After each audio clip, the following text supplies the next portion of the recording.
अस्सलाम वालेकुम everyone, welcome back to my channel. तो जैसे कि रमज़ान आने ही वाले हैं और मुझे लगता है आप सबकी भी थोड़ी थोड़ी प्रिपरेशन स्टार्ट हो चुकी होगी।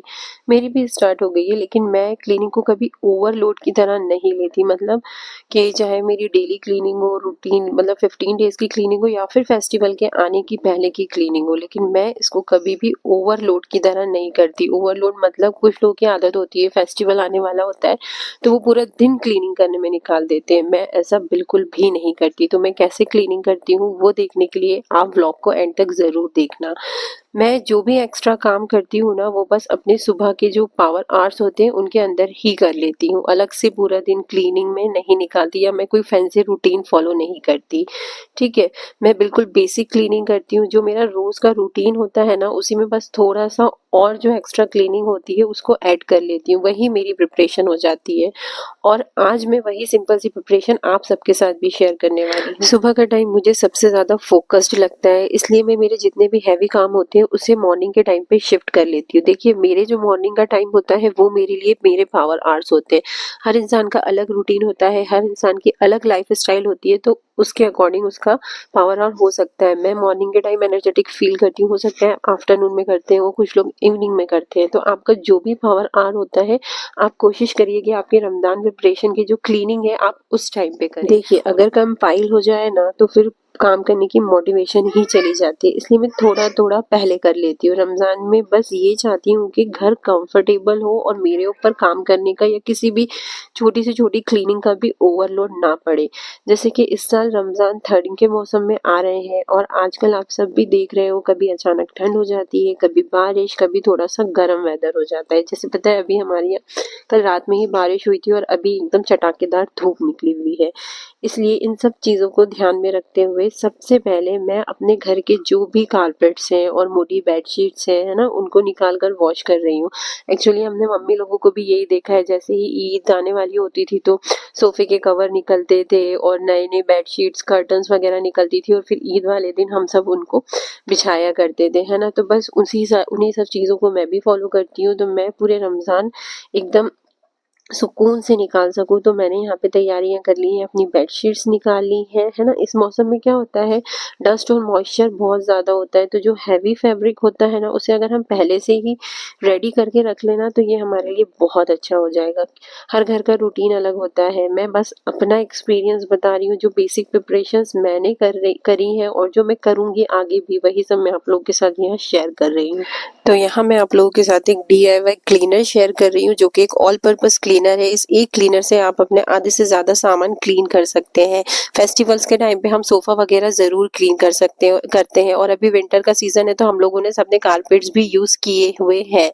तो कारपेट्स को क्लीन करने के लिए, बेड के मैट्रेस को क्लीन करने के लिए और सोफ़े के जो गद्दियाँ होती हैं उनको क्लीन करने के लिए सबसे अच्छा क्लीनर है। इसमें हमने थोड़ा सा गुनगुना पानी लिया, उसमें थोड़ा सा विनेगर ऐड किया, फिर इनो ऐड करके हमने इसमें थोड़ा सा लिक्विड सोप जो होता है उसको ऐड कर लिया, फिर हमने इसे अच्छे से मिक्स कर लिया। अभी हमारा क्लीनर रेडी है। अब हम क्या करेंगे, एक छोटी सी प्लेट, ढक्कन कुछ भी लेंगे और एक क्लीन जो कॉटन का फैब्रिक होता है, आपको याद रखना है यहाँ पे आपको कॉटन फैब्रिक ही यूज करना है क्योंकि वही धूल को पकड़ेगा। तो इस तरीके से जैसे मैं कर रही हूँ, ऐसे आप किसी भी ढक्कन या प्लेट के ऊपर लपेट के इसे ऐसे बांध ले। अब इसको जो हमने क्लीनर बनाया था उसमें अच्छे से डिप करें, जो एक्स्ट्रा क्लीनर है उसको निकाल दें और फिर इससे अच्छे से अपने जो सोफे हो गए उनकी गद्दियों को साफ कर लें, मैट्रेस को साफ कर लें। यहाँ पे देखिए, मैं यहाँ पे इस टाइप के कारपेट को क्लीन कर रही हूँ। ऐसे कारपेट्स हम सभी के घर में होते हैं और अप्रॉक्स विंटर में तो हम इसे यूज करते ही करते हैं।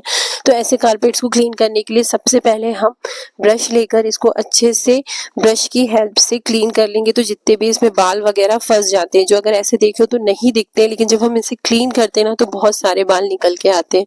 तो यहाँ पे मैं इस टाइप का जो ब्रश है, ये जो लंबा सा, इसको यूज कर रही हूँ। मैं कोई फैंसी टूल्स यूज करके नहीं बता रही हूँ, जो आपके सबके घर में मिल जाएंगे वही चीजें यूज करके मैं आपको क्लीनिंग करना बता रही हूँ।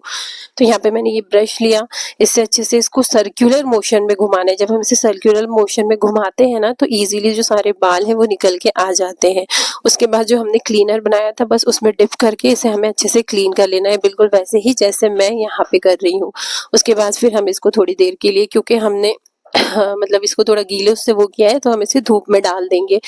इस टाइप के जो कारपेट्स होते हैं ना, वैसे तो ये वॉशेबल है, लेकिन अभी जो मौसम चल रहा है ना, अगर इस मौसम में मैं इसे वॉश कर दूंगी ना तो इसका सूखना थोड़ा मुश्किल हो जाएगा, और फिर ये हाइजीन के पर्पज से भी ठीक नहीं होगा, क्योंकि वो गीला नमी तो ये सब और फंगस पकड़ने का रीजन बन जाते हैं। तो वो सब हैवी क्लीनिंग को अवॉइड करने के लिए आप ये सिंपल क्लीनिंग रूटीन फॉलो कर सकते हैं अपने कारपेट्स वगैरह को क्लीन करने के लिए। और मेरे घर में तो हम लोग मोस्टली इफ्तार नीचे बैठ के ही करते हैं, और सिर्फ इफ्तार ही नहीं, रमजान में काफ़ी सारी इबादत भी होती है जो हम सब एक साथ इकट्ठा नीचे बैठ के करते हैं। इसलिए मैं अभी से कम 4 से 5 ऐसी बेडशीट्स रेडी रखना चाहती हूँ जो रमज़ान के लिए अलग से यूज़ हो सके, ताकि रमज़ान के टाइम पे लॉन्ड्री का लोड भी अचानक से ना बढ़े और मैं अपने एज यूजुअल लॉन्ड्री रूटीन को रमज़ान में और ज़्यादा हेक्टिक ना बनाऊँ, है ना। वॉश हो जाने के बाद मैंने ये सारी चीज़ों को, ये कारपेट्स और ये जितनी भी बेडशीट्स मैंने धोई थी, इनको ले जाके धूप में डाल दिया। अब जब ये एक बार ड्राई आउट हो जाएंगे तो मैं इवनिंग में इसे उठा के फोल्ड करके रख दूंगी। ऐसे करने से दो चीजें होती है, एक तो बेडशीट रेडी रहती है और दूसरा रमजान के टाइम दिमाग और लॉन्ड्री दोनों का लोड कम हो जाता है। मुझे लगता है प्रिपरेशन का मतलब ज्यादा काम नहीं होता, बस काम को थोड़ा पहले और थोड़ा कॉन्शियसली कर लेना होता है। इंशाल्लाह अब आने वाले व्लॉग्स में मैं जो भी थोड़ी थोड़ी छोटी मोटी सी सफाई और प्रिपरेशन करूंगी वो सब आपके साथ शेयर करती रहूंगी, बिल्कुल बेसिक, बिल्कुल रियल। और एक छोटी सी बात जो मैं खुद को भी याद दिलाती हूँ और आपको भी इसे याद रखने की बहुत ज़रूरत है, वो ये कि सफाई के चक्कर में अपने खाने पीने का ख्याल रखना भी उतना ही ज़रूरी है। ऐसा नहीं कि एक बार काम में लग गए या क्लीनिंग में लग गए तो फिर खाने पीने का कोई होश ही नहीं। याद रखें, हमें रमजान में थके हुए नहीं बल्कि तंदुरुस्त और सेहत के साथ एंटर करना है ना।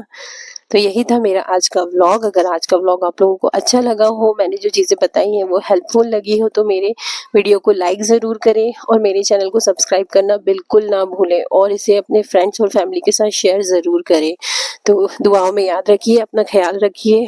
अल्लाह हाफिज़, टेक केयर।